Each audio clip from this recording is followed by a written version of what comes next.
कर्पूर गौरम करुणावतारम संसार सारम भुजगेंद्रहारम सदा वसंतम विद्यारविंदे भवम भवानी सहितं नमामि मंदारमाला कलितालकार्ये कपालमालांकित सुंदराय दिगंबराय च दिगंबराय नमः शिवाय च नमः शिवाय कालिंगोटांगण मंदिर चरण डोळ्यान पाहिन रूप तुझे प्रेमे आलिंगिन आनंदी पूजिन भावे ओवाळीन म्हणे मम त्वमेव माता पिता त्वमेव बंधुश्च सखा त्वमेव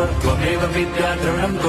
त्वमेव सर्वं मम देवदेव कायेन वाचा मनसेन्द्रियैर्वा बुद्ध्यात्मना वा प्रकृति स्वभावात् करोमि यद्यत् सकलं परस्मै नारायणायेति समर्पयामि अच्युतं केशवं राम नारायणं कृष्णदामोदरं वासुदेवं हरिं श्रीधरं माधवं गोपिका वल्लभं जानकी नायकं रामचन्द्रं भजे हरे राम